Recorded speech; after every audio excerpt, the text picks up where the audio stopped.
people are constantly creating over each other, playing in front of 1,000 people, the danger of hiring like the pro. Yep. The chance that that one guy who's great is going to actually sit there and pay attention and maybe learn something from his colleagues is very low, because you never want to underpay someone based on their opinion. And that is, I would say, forget the earlier one, that's hands down the worst mistake. Hey everyone, welcome to another interview. Today we discuss with Austin how he went from being pretty much a rock star to now the tech founder of a successful software company. Awesome. Thanks, Austin, for coming and doing the interview today. I thought we could get started on chatting about, I did a bit of research before you jumped on the call, and I looked into your HR management software company. And then I also looked into a couple of the music stuff that you used to do as well. So I thought maybe it'd be good to just start off with sort of a little bit of a mini version of your biography and sort of what you've been doing over these last few years. Yeah, absolutely. So yeah, when I was pretty young, 18 or so, I got in the music industry, spent some years doing some band stuff, some tour managing, and that was kind of where I first fell in love with HR. So when you're doing hiring for a tour, there's a really interesting interplay there, because the people you're hiring aren't just going to be your coworkers. They're going to be the people you're spending 24 hours with for 3 or 4 months at a time. Yeah. And so making sure that those personalities match and mesh, and that you can enjoy those people both while working and while not working, is super important. One of the other things that's really interesting about hiring in the music industry is that it's a extremely competitive industry for employees, right? So there's probably like 1,000 people who are qualified and know what they're doing for every one job, right? Okay. So there's tons of applicants. Everyone wants to work in that industry, but there's only so many jobs. And so because of that, you really get like your pick of the litter on any sort of hire, which is really interesting. Anyways, just to kind of run through that. So then I left the music industry around, what was it, 2008, I believe? No, 2008, 15, right? And then after that, I went into basically running a theme park. So I took that tour management experience and I flipped it into a seasonal industry, which was a Halloween-based theme park. So I did that for a while. I hired something like 500 people over the course of 1 month, which was very interesting, in building those teams and putting together a park. And then from there, I started doing some consulting work on technology or on marketing or on management.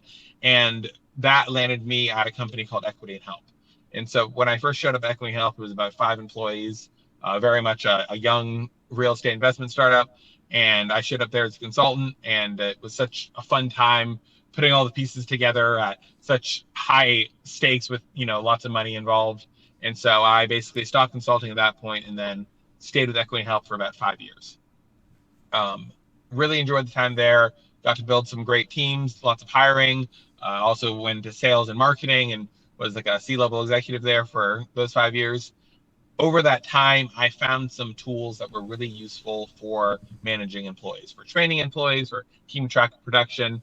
And it never made sense to me that there wasn't something that was more cohesive for that space, not just HR, but for executive leadership managing employees. And so about 3 years ago, at Equity Help, we started building some custom software for some of the jobs that I had figured out, like buying properties or finding vendors or selling properties to people. And so during that process, I got really involved in custom software, and I had like an epiphany moment while talking to some other friends who had companies that they owned, and they would kind of marvel at some of the systems I had set up, that I could custom develop a software which would bring all the tools I had found very, very useful in managing employees under one roof. I could reinvent them, make them more cohesive. And so that's basically the birth of Humanagement. So I've been spending the last 2 years building that. And then I just recently, about 5 months ago, left Equity and Help, and now I'm doing Humanagement full time. Yeah, unreal. No, thanks for sharing that. I was checking out the website too. It looks very fascinating. I'll have to give it a try myself. And it looks very affordable too. So it doesn't look super expensive. How long has the company been running for? So the I've been building the software now for about 2 years, but we went live about 3 months ago. Oh, wow. So we're still very much in that early phase. Yeah, we had about 10 companies that were owned by friends of mine or associates, and those people have been in the software now for about a year and a half. So we've gotten lots of, while building it, learning the problem that they had and then solving them with the software. So it has a lot of battle testing, but yeah, just on the market, it is, still very much a young company.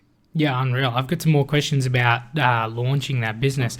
But before we go into that, do you mind if I ask you what band were you in and what sort of music did you play? So I was in a band called Set It Off for a while. I played pop rock, and then after that, I did some hip hop.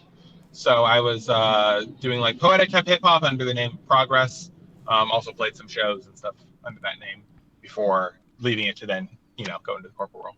Yeah, awesome, awesome. I think I used to do music myself, not nearly as successful as your band was, but but I can definitely relate to the management learnings. I myself, I personally was never really interested in business or entrepreneurship or anything like that, but I found that in the business, I was in the band, I was naturally the sort of one that took on the leadership roles, and that sort of progressed into entrepreneurship sort of by accident. Oh, very cool. So Yeah, yeah, yeah.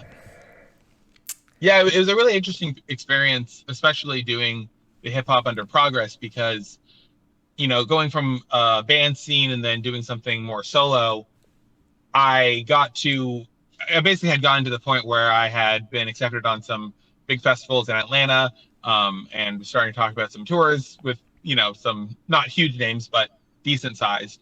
And it was funny because I kind of had this like challenge of like, could I do it on my own? Was I skilled enough? Did I know the marketing? Could I make the music on my own? Whatever. And there was a moment where I kind of like, I realized that although I'd switched genres, which does change a lot of people you work with, that the industry is very similar, right? There's one problem that I'm sure you kind of experienced in the music industry that I ran into, which is that people are constantly creating over each other, right? yeah, So yeah, most people in the music industry are there because they're a creative, right? Even the people who are your tech or your booking agent or the label, all those people used to be musicians or used to be in bands or used to be a solo acts, and then took that corporate job in the music industry. And so because of that, they're still kind of trying to play out this creativity. And you can see it in some cases like the Beatles, which were very successful, but they were constantly reinventing themselves. And mm, those reinventions were probably spurred not only by the members, but by the label, by the booking agent, right? And because they all kind of want to make their stamp. And if you talk to the people who worked with the Beatles during their time, they would say, oh, yeah, I was the one who was over that hippie phase. I spurred that because I had this conversation or whatever. And they kind of take this pride in this creation, which is great. But the problem that you run into with that industry is that because people are trying to be creative, they end up creating over each other. So mm, someone who had a very successful action. So like the immediate thing that I did when I stopped like touring was I started doing management consulting. So I started working with some bands, small local acts and teaching them the basics so they can get, 100 people, 200 people to their first show and, get them on tour and all that sort of stuff. And it was really fun for a little bit, but I realized that I was still kind of running control or running create on their create. And so sometimes we'd still run into these like weird little back and forths that weren't super pleasant. And so from that point, I kind of reframed my mind and I thought about what I was really enjoying. Like, what did I really enjoy? And I did enjoy a lot of the business aspects. When I would think about some of the tours that I'd done, I would think about, playing in front of 1,000 people. And that was a great, relief. That was a great high. It felt amazing. But I didn't necessarily feel more amazing in that experience than I did when I would like, design a bunch of shirts, properly survey them, get the orders right, and it would be the first day of the night and we would sell out because everything was so perfectly tiered for that commerce. I would get a similar amount of enjoyment from that. And so at that point, yeah, I just kind of reframed my mind. I thought about it and I realized that what I really enjoyed was the business aspect. And I didn't like how much infighting is natural when you have so many creatives in one spot. So building a software like Humanagement is a very creative process. Obviously, I'm designing workflows, I'm creating UIs, I'm looking at user experience. There's a lot of create that I get to do, but I'm able to work with people who are not super creative themselves. A lot of developers are very happy to get tasks complete them. They have a pride in being able to do things to the exact instructions, or you know, there's not so much back and forth. And so I've honestly would say, as much as I loved my 20s and being able to travel and all that stuff, I equally love, or if not more, building a company, working with the same people that I know I can count on year after year, and building these teams and improving them and having things kind of grow in that like steady progression. Yeah, no, I can definitely relate to that for sure. I think that's part of why I sort of left the music industry. Still love the music industry, but yeah, being in a band, Absolutely. yeah, there's always those conflicts that you often think in hindsight were totally not needed. But yeah, Totally not needed. when you start a band, when you start not a band, when you start a company, there's more of a natural hierarchy because you're the one who Mm-hmm. started the company, you're the one who's come up with the vision, and then it's your job to implement and build out that company. And I think building a company is just as creative, I think, as writing a Yeah. song or writing an Yeah. album and recording it. Exactly. And I on like something on more on the specific like HR side, for anyone who's listening, like there's a really interesting thing that I've run into, where some people like to think that certain types of personalities are good employees and certain types of personalities are bad employees. And I would challenge that 100%, because I think that it's all about the mix of personalities. You want people who play well together, who fit each other's holes, like who fill each other out. So when you have, for instance, someone who really likes to get projects done, there's people who have a lot of pride or have a lot of excitement in spreadsheets and getting things done and completing things and organization. And so when you pair that person with a bunch of just organized people, it they're not necessarily going to have as good of a time. They're not going to have the chance to grow. They're not going to have the chance to fix other people's problems or build a more cohesive idea. When you pair someone who's a little bit more organized with someone who's creative, who have enough in common that they can also be great friends, then you see two people who blossom really well together. Or, a team that has various people who have, different attributes. Someone who's really loves sales and making deals and winning. And you pair that with someone who's more organized and someone else who's creative. And you can create these really, really great bonds that just kind of work. And so I think that's one of my favorite things about, you know, advising people in HR or doing HR or working in that space, is that you get to like build these pods of people who get better and who improve and who create these great things that they never could on their own. Yeah, fantastic. So tell me a little bit more about the software that you've developed. Is this a web-based platform? Yes, so it's a web-based platform. It doesn't have a mobile app yet, but it does have a great mobile version, so you can use it on your phone. Great. Basically, so the software does a lot. Full Mhm. transparency, it is a lot. So if I'm going to go and chart to explain every feature, it might get a little bit confusing. But basically, the purpose of the software is to make managing employees easier. So it's like a new way of working with employees. Mhm. A lot of the bigger companies use a lot of these methods in order to run a company well. And so I'm trying to bring those methods in a nice, cohesive, plug and play solution to smaller businesses, where if you're a plumber, or if you're a voice teacher, or if you're a real estate investment company, and you're just starting out, you can take a software that's going to be ready made and create a lot of the lines and paths that a successful company would have in regards to their employees. One feature that has really stood out the most, and it's kind of like a great selling point, is basically I built a knowledge base Mhm. for storing company information. So you can put policies and hats in there, and you can record them. And that itself is not anything new. But where it gets different is I've built a lot of automation around it to make managing and training employees a lot easier. So when you go and you create a knowledge base article, you can assign that article to a employee group. And so you could assign it to your sales team, because this is a sales article or sales related article. And so when you add someone to that sales team, they'll be automatically sent all the articles that are pertinent to that area, which saves a lot of time. Mhm. And where it gets even cooler is when you make an edit to the knowledge base, then it'll basically tell everyone, hey, this has been edited. It'll highlight the text, hey, you should read this new part, and it'll record that they've now read or marked as read that new article. And so little automations like that solve a really big problem that most companies have, which is that they know they should write things up, but once they do, it almost immediately becomes unorganized. And then when they're trying to use that written knowledge to train employees, it is a big hassle to track who's read what when, have they read the new version, all that stuff. So Humanagement solves that. It makes it very easy. In 5 minutes, you put your articles in, and the automation handles the rest.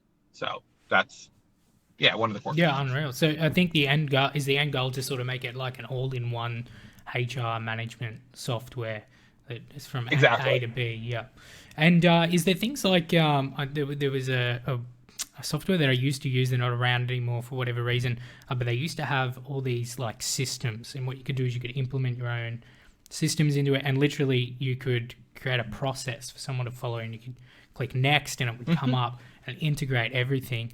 And it seems like from what the research that I've done, a lot of those features that I loved out of that software, your software actually offers. So it'd be Absolutely. Yeah. unreal. It's very great for building processes like that. What are some common HR mistakes that you see in businesses today? One of the biggest ones I would say is hiring experts. So I really learned this in the music industry, the danger of hiring like the pro, right? Hmm. So when a company is trying to especially get off the ground, they're going to be tempted to try to get people who will solve problems entirely, right? So, like, let's say you have a company and you're weak on sales and you need more money coming in. Some people would be tempted to immediately hire the most qualified, most experienced salesperson, maybe poach them from a bigger company and bring them to your team. And I found that time and time again, that's a mistake because there's there's something to do with experience. When you have people who are of equal levels of experience, not necessarily in the same things, but equal amounts of experience, then they can look at each other as colleagues. Hmm. When you have people who are in the same area, like let's say you have that sales area and you have a bunch of green bean new salespeople because you can't afford anyone else because you're paying for this one guy who's great. The Yep. chance that that one guy who's great is going to actually sit there and pay attention and maybe learn something from his colleagues is very low. Hmm. Although obviously every employee has a lot to learn. I have a lot to learn. Every day I learn new things. And so when you pair people who are not of equal experience levels, or when you hire someone who's more experienced than you as your junior, you're going to create weird dynamics that aren't going to play into the natural growth that should occur. You're better off hiring, 5 people who have the same level of experience, who can all look at each other as equals, who have a little bit less experience than you, not necessarily the same things, but just in general, so that they are more likely to take your instructions and more likely work cohesively with a team and then grow and improve together. So Yeah, no, I'd say that's like one of the biggest ones I find. yeah, no, I think that makes sense. So, would your recommendation then be for, let's say, we had a new business, right, and they were just starting out, and they were looking at getting their first sales, like hiring for their first sales role. Do you think that they should go for the most experienced, or do you think that they should go for someone who's more green if they already have systems in place that they want to train in? Do you think it's harder to train someone who's overly experienced? It's definitely harder to train someone who's overly experienced. They'll usually go in thinking that they are of a certain value. Hmm. And then because of that, they'll be, difficult to correct, especially if they don't even necessarily look at you as someone who's more experienced. You're always going to be better off finding people who are not necessarily. If you hire someone who's completely green, obviously that's going to be a challenge and it can pay off, but you have to accept that challenge. But hiring someone who's mildly experienced, especially if you do have systems in place, I find is always the right decision. Yeah, makes sense. I think yeah, I have quite a large sales background, worked with multiple different sales companies and grown decently large teams, tens of people, not hundreds like yourself. But I've found something very similar is when you do hire someone that's really experienced in terms of they've worked with a lot of other companies. Quite often they're very eager to come in and implement their systems and their policies, and then it just creates a whole circus that goes on. I Yeah, find they're not if paying you attention. 100%. Yeah, and I think Yeah, if you have good systems, you can train anyone, no matter what level they're at, to become good or great at their job. yeah, So, absolutely. what Yeah, and I, would I think that someone who's more experienced is a great consultant. Like, it's not like those people yeah, are useless. but they're usually good as a consultant because now they're in the right ratio. They're handing knowledge down, and you then have the choice to implement it or not, and evaluate them as a consultant and how you can then implement those things. That's always the best way to deal with like extreme levels of experience over you. Understood. A bit of a random question, but one that I actually have for you. What would be if, say, for example, you're making a hire? How do you determine yourself how you would value that hire, or do you go in with a this is how much we pay this position, or are you flexible on that?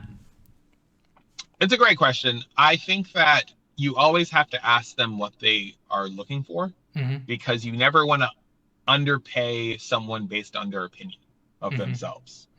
So if you have a guy, if you know you have this budget and this is what you can afford to pay, then one of the worst mistakes that I find lots of, not necessarily HR people, but especially like owners or managers doing, is they'll try to sell people into a position. And that is, I would say, forget the earlier one, that's hands down the worst mistake. Never sell someone to work at your company.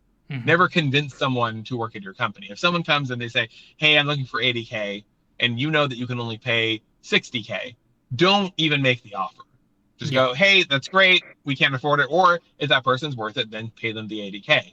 But to try to convince them that, there's more opportunities in the future, or, this company's going here, or we treat our, it's always a mistake, because you're going to run into this innate level of disagreement about the value of that person. They're going to be looking for raises, looking for ways to make more money. They're more likely to leave. And so, yeah, you never want to, you never want to like try to bring someone down on the rate. So I always start by trying to get what their number is first, because, along that side, one of the things you have to understand when you're trying to hire someone is that their job is always to lie to you, right? Every time I've ever had a job interview, it was my job to convince them to hire me. It wasn't necessarily my job to tell them who I am. Yes. Because I've been in HR, I usually know that I should probably just tell them who I am rather than convince them. But the urge is always that you're trying to win by telling them that you're whoever they want you to be. Yeah. And so when you're hiring someone, you have to be really defensive of that. You have to be very careful the way that you ask questions to make sure that there isn't a clear and obvious answer, right? Like a company that I did some consulting for, I looked at, their hiring questions, and one of their questions was like, if you find someone who stole money from the office, what do you do?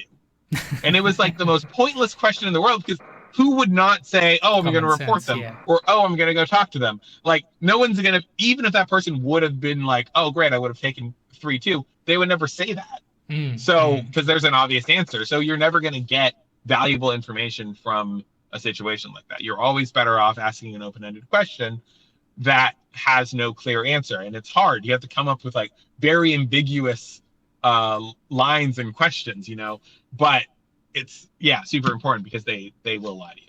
So really qualifying them qualifying them for that actual position before you offer it. Exactly. Yeah, and what will happen when you ask? Sorry, I didn't mean to cut you off. No, you're right. What will happen when you ask that person, "Hey, what we're offering is 60K. Is that okay?" Is you're telling them what the right answer is. If they really want that job, they'll say, "Yeah, 60K is fine," even if in their head it was 80K, and you're still going to run into all the same problems as if they had told you 80K and you talked them down to 60K. So you're always better off finding their number first, even though I've seen multiple employees post about it. They don't like that experience, but it is integral. Yeah, no, that makes sense. Stops issues coming up and disappointment in the future.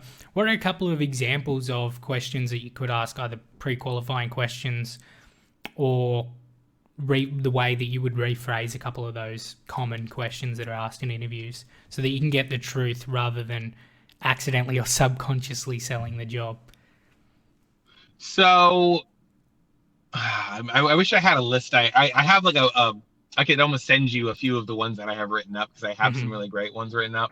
One of the questions that I ask is a test. So I have a test, and I'm gonna paraphrase, because I like to use this too much in hiring interviews. I wouldn't want someone to hear it and then instantly know the answer. But basically, the question that I ask is what is the largest mountain in the tallest mountain in the largest landlocked country, right? And so it's a question that I ask them, and then I give them Google, and I try to get them to answer it. And the reason why I ask that question is because it tests their ability to duplicate, right? Did Mm-hmm. they understand the question? A lot of people don't know what landlocked means, Mm-hmm. so they then immediately just skip over that word and know it's the most integral word of the question. So Yes. how well can they duplicate? Do they ask questions? What are their research abilities? You can learn a lot from asking someone a question like that. And a lot of people respond with a very obvious answer, which is not correct at all. Um, and Do yeah, so they skip that's the a landlocked part? they skip they skip everything except for the large mountain part. Yeah, yeah, yeah. Yeah. Makes sense. Yeah. It also the question is great because it doesn't Google well. So if you Yeah. Google the question, you will not get the right answer, which is of course very important. So yeah, so something like that is really great because it's a challenge. It challenges them to come with the right question. You can test how frustrated they get because they're not going to get it right on the first guess. Mm-hmm. Um, yeah, so questions like that. Another one, yeah, like obviously what's your income range, what's your expectation, something like that, as far as figuring out what their monetary is. When you're trying to, I wish I could remember some of the other ones that I have. I have some really, really great ones. Um, yeah, I mean, ask them. Oh, so one of the questions I ask is I make up a scenario and I say, okay, like if you're going and volunteering for something, if you're like, helping with a trash clean out in your community or something, um, and then I'll kind of list out some of the various roles that people can have in that group, right? So it's a day, are you someone who would be directing people, hey, we should go clean up over here? Or are you someone who's following along going, yeah, let's clean this up? Do you kind of split off from the main group and do stuff yourself? I try to make sure everyone sounds positive so Mm-hmm. that what they choose is not something that they are trying to get right, but something that they are Mm-hmm. thinking with. One of the main things too is you always want to make sure that the answer that they're giving you comes with a pause.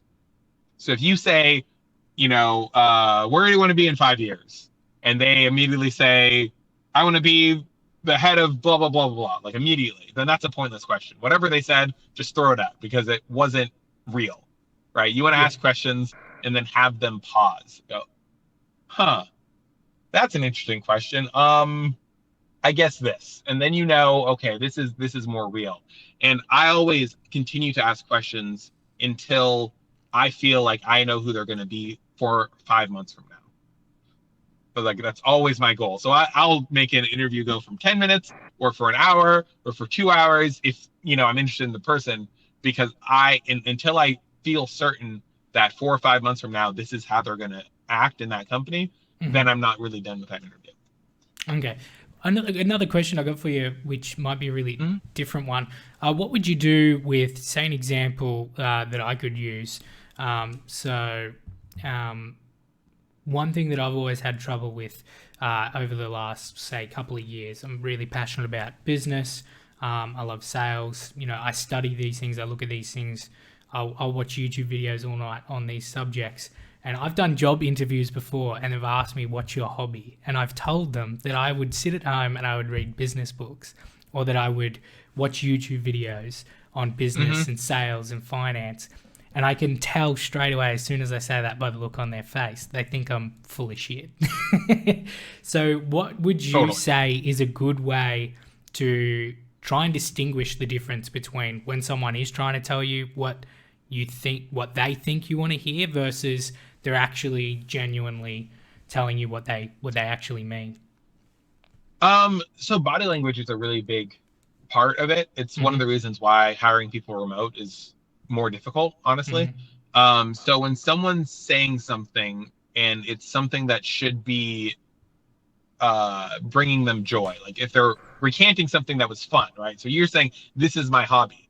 Mm-hmm. And you're like, well, I read business books and I do blah.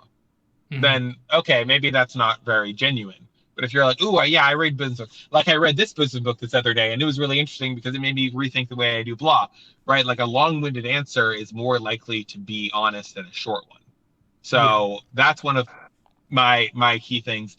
But I would also, in that case, right, where I ask you and you're saying, yeah, my hobby is business books, I also just like working. I don't have many hobbies outside. Maybe I would Yeah. mention something that my wife likes doing that I sometimes do with her. But if I was asking that question, then I would have some follow-up questions to then find out. If you said, oh, it's business books, I said, great. Tell me about a recent one. Yeah. Explore further. Oh, Yeah.